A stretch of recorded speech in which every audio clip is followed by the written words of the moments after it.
guys, and welcome back to the podcast. My name is Robbie Cassidy, and today we're going to discuss how breathing can help to reduce back pain, how it can help to minimize the amount of pain that you're feeling in a situation or at a certain time, and then how you can use it actually, or how you can incorporate it into your rehab as well.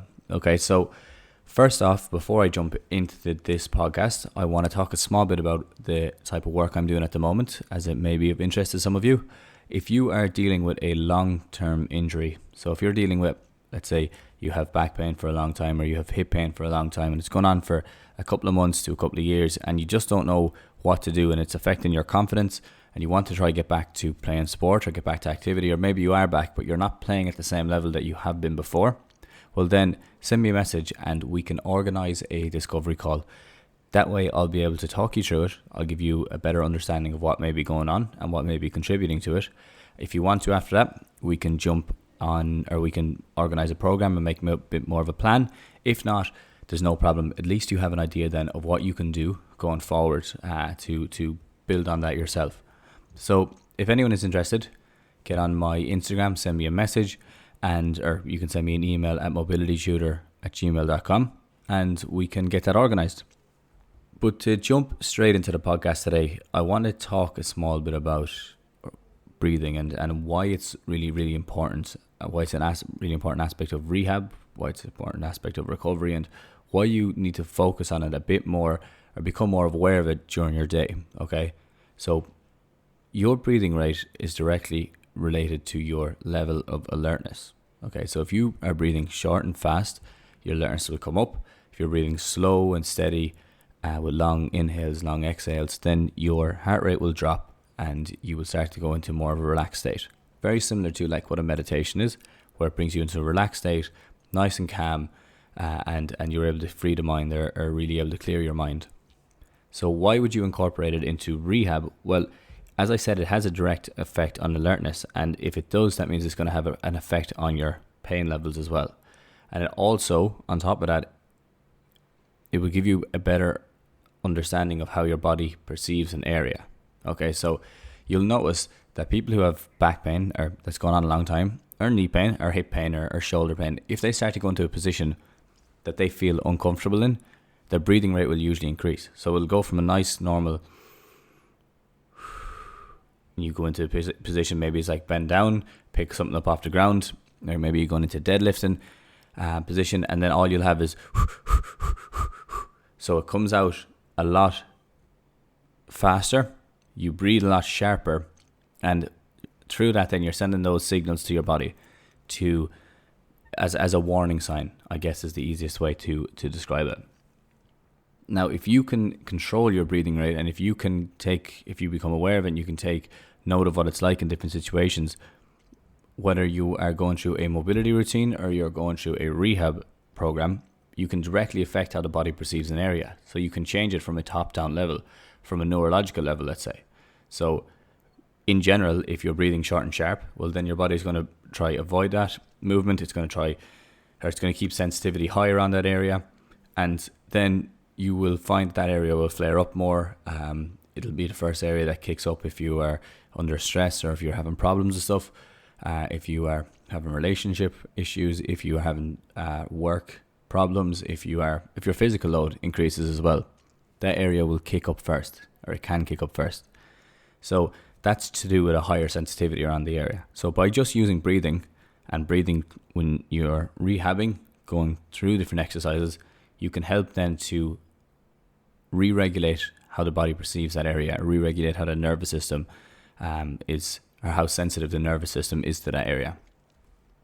So it does affect it from a neurological level, which is really, really good. Now, what you can also do then is you can mix this in with different exercises, and that'll give you a better idea of what things are like. So there might be one exercise, if you are going, let's say for back pain, if you're going into a deadlift and you're very comfortable moving through a deadlift, but then the second you go into an RDL, you notice that the body starts to really, really become more aware of it. Your breathing rate increases, it gets short and sharp. Well, then that's to do with the fact that it's not comfortable in that position. Now, there's a couple of ways that you can improve that. One is obviously practice that position a lot more. The other is to calm your breathing down, make it nice and relaxed, and then you'll notice that your body will get more comfortable using that area going forward. So I always look to incorporate it in with exercises that I'm doing. Either I will tell clients to extend their exhale. I might tell them to do a breath hold. If they're doing a certain strengthening exercise, I want them to become aware of it. Or if they're doing a certain mobility exercise, I want them to become aware of it and just first take note of it, and then we can change it after. And a lot of the time I ask them, I say, put notes into your program, because we use an online portal for that. And I say, you put notes in there if you become aware of it, and if you notice that your breathing changes for any of these exercises. And then they then become more aware of what positions their body's not comfortable in, what positions they are having trouble with, and what they need to focus on maybe a small bit more. Now, why is it a problem with back pain specifically? Well, taking what I said before, if you're breathing sharp and fast with any movement with your back, that's going to send a lot of warning signals. Now, if you're on the edge of I don't want to use the word breakdown, but if you're on the edge of a flare-up where your load has been really high for a couple of weeks before that, physical load, emotional, cognitive, whatever it is, spiritual, if your load has been very high in your body, your charge, if your battery is turned down, so let's say your battery isn't at 100%, and I should say your body's battery, and let's say it's running at maybe 70%, well then that's going to cause you to be more likely to go into a protective response. And a protective response usually is when you get like muscle spasms. It might be that you get a significant amount of pain or tightness in that area. It could be that your body just starts to really, really, really protect it, so it doesn't let you move at all. So if you start breathing short and fast with that, so let's say you start to feel your back getting a bit more tight or a bit sore, and then you start to change your breathing rate. So instead of breathing normally, you start to kind of straighten your posture up, and you start. Well, if you start to do that, you'll become more aware of it. Your alertness will increase, as I talked about at the start. And with this, it comes into a bit of a cycle that it starts to increase. You start to straighten up even more. You start to grasp the area with your hands, and your breathing rate just skyrockets then. So, and then straight away you're got into a spasm and you're sitting down because you don't know what's after happening. You've no idea why it just kicked up, and you have a good bit of pain there. So you feel like it's probably time to take a rest, or it's probably time to sit in the bed, or you don't want to move in case you injure it or make it any worse. So it starts off just by increasing your alertness, and then you start sending those warning signals because it's short and sharp. With that, then that will increase the pain around the area.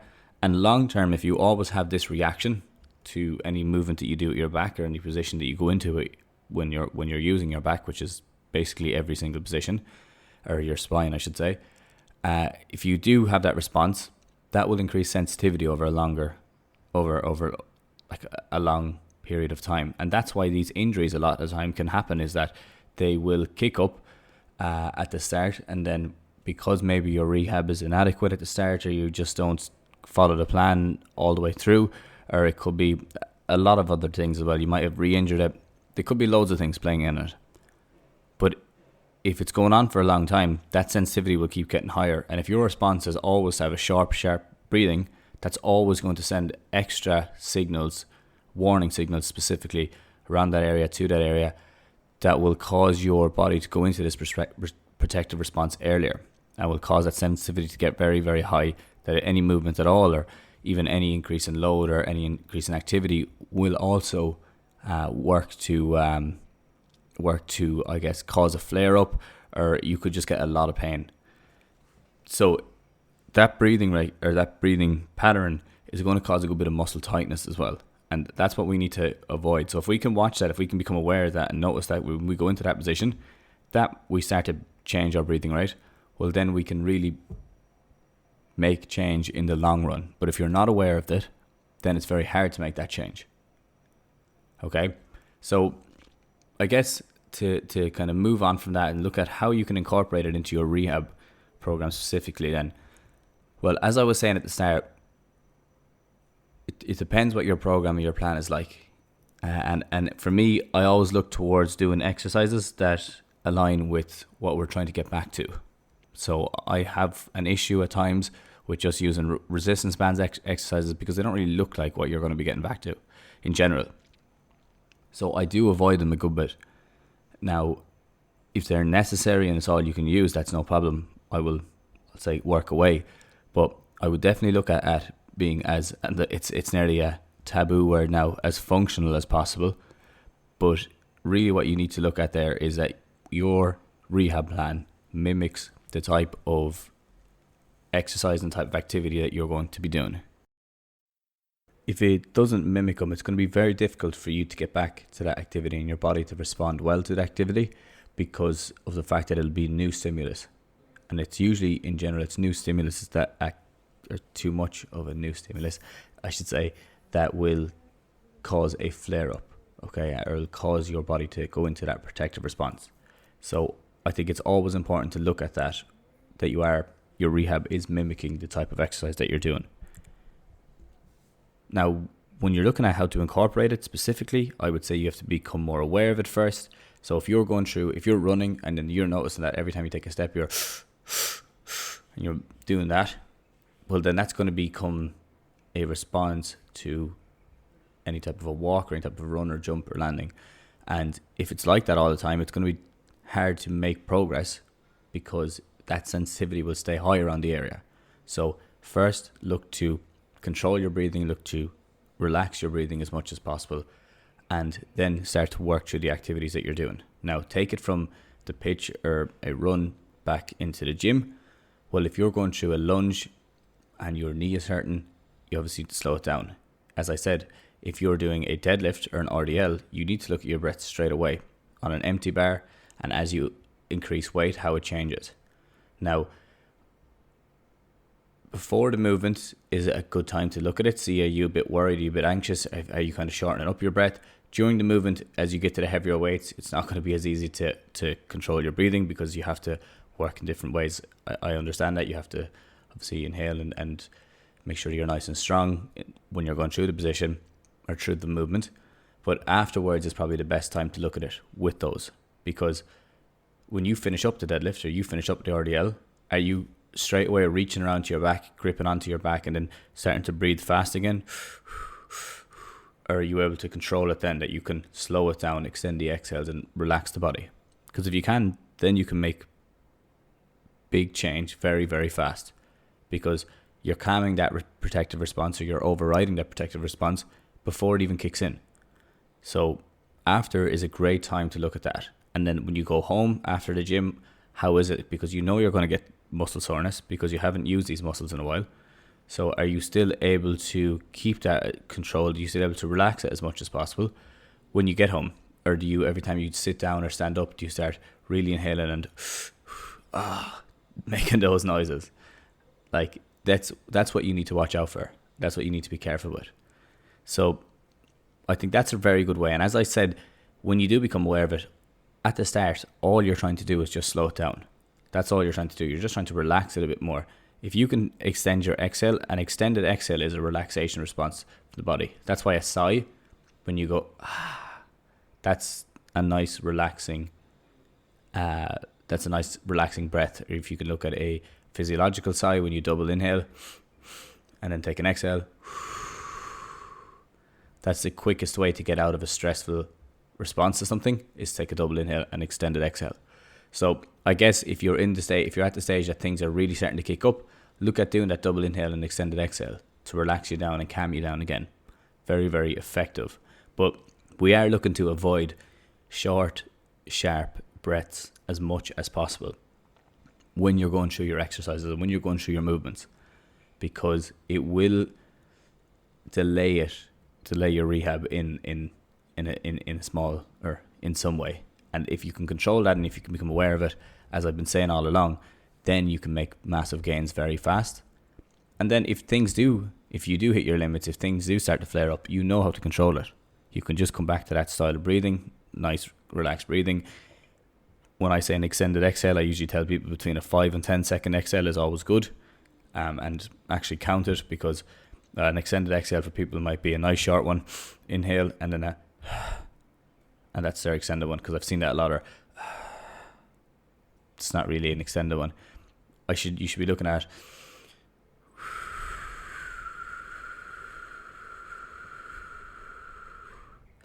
that was in and around about an 7 to 8 second extended exhale. That's a very relaxed response. So it's hard for your body to go against that, because as I said, you're affecting your neurological system directly when you breathe. So if you can use that response, you'll find that you can calm these things down and nip them in the bud, I suppose you could say. So that's really what I wanted to talk about, guys, today. It's just, I suppose it's a bit of a shorter episode. I wanted to discuss how you can become more aware of your breathing to help reduce back pain specifically, and then how you can use it when in different situations, whether it's before a flare-up or during a flare-up, how you can actually use it to calm down that response and that protective response. And if you just practice it, it's going to take a bit of time to get used to, but if you just practice it for a small while over the next couple of weeks, couple of months, you'll see that you'll make change a lot faster, because your body won't have to tighten up. It won't have to go into start giving you muscle spasms, or it won't have to start giving you a lot of pain if it feels like it's comfortable. And the easiest way to make it feel like it's comfortable is to use a nice controlled breathing rate, or have a nice controlled breathing rate, and really, really focus on extending the exhales as much as you want. Another little takeaway, I've mentioned it in other podcasts, is if you look at that physiological sigh, double inhale, extended exhale. It's the quickest way to calm yourself down. You might have to do 2 or 3 in a row, but it's a great way of getting out of that fight or flight response and more into a rest and digest relaxation response. So hopefully, guys, that was you take a bit away from that, and you have a better understanding now of how breathing can affect it. I said in this podcast it was going to be about how it affects back pain, but really you can apply those same principles to anything, any type of pain that you're feeling. Your breathing is, as I said, it's directly connected to your nervous system. It's a very effective way of affecting your alertness. You can affect your focus and concentration. You can affect your, if you want to go to sleep, you can breathe, use different ways of breathing. There's loads of things you can do there to really, loads of things around breathing. And I have another podcast where I go into detail on breathing and different aspects of it before. But using that, you can make massive change to your body. You can make very significant change to different parts of your body and different responses as well. Breathing itself isn't just you might not just change the physical. You can change emotional responses to things as well by using your breathing and calming yourselves down. And you'll see that with fighters, you'll see that with top level sports people, that they use certain breathing patterns to help to calm themselves down before they, let's say, take a free kick, before they go into a fight, before they go for a run, or let's say a sprint or whatever. You'll see them using certain breathing patterns because it calms them down. If you're breathing very heavy all the time and you're breathing really fast, that's going to cause you to get into, as I said, that fight or flight, which in some situations is very effective, in others it's not. So I'll leave you with that today, guys. You have a bit to think about, how you can incorporate that into your lifestyle a small bit more. How you can incorporate it when you're starting to feel tight, if you're in the gym, if you're after a training session, if it's before a training session and you're feeling things are getting a bit tight and sore, use that a bit more. And I want you to think about it, and if you have any other ideas or other situations that you could use that in, I'd love you to reach out and let me know. Instagram is probably the best way of getting in contact with me. I do have Facebook, but I'm a whore for using Facebook. I never go onto it as much. I just focus in on Instagram, I suppose, and I have LinkedIn as well if anyone wants to get in contact on that. Mobility Tutor on LinkedIn, or Robbie Cassidy, whichever one is easier for yourself. And I guess you can check out my website, mobilitytutor@gmail.com. I have blogs on breathing, and I'm going to be adding more to that in the next couple of weeks, especially touching on different topics. But I would definitely say if you are listening to this podcast, to check out my newsletter that I put out every week. So I put it out every Friday. Now, newsletter is kind of like a I don't know, it's a word that people think, Jesus, I don't want to sign up to another thing like that. But really what I do is I basically talk through a certain topic, very short, but each week I give you a little topic that I talk through, and then I'll give you like a 2 or 3 step plan of how to implement it. So that's the plan for the newsletter going forward, and then I'll talk a small bit about other things as well. But in general, that's the basis of it. And I definitely won't spam you if you do sign up, because I don't have much time for that. Spamming people with emails, I struggle enough to get the newsletter out at times. But it's every Friday it comes out. So definitely check that out. You can sign up on my profile. You can just sign up to the newsletter, or you can download. I have a hamstring protocol return to play protocol on my profile as well, that you can check that out. If anyone is looking for a mobility program that they can follow, 6 to 8 week mobility program, check out my foundational mobility program. It's available on my website and the website is themobilitytutor.com, and it's also available on my profile on Instagram. Click onto that and you'll see it straight away. But that's everything, guys, from me today. I hope everybody is doing well and preparing for the winter ahead. And yeah, if anyone's having any issues at all, just reach out and I will be able to help you in some way or another. Be able to hopefully point you in the right direction if I'm not able to help you myself. So that's everything from me. Hope everyone's doing well, and I will chat to you all again soon. Have a good one.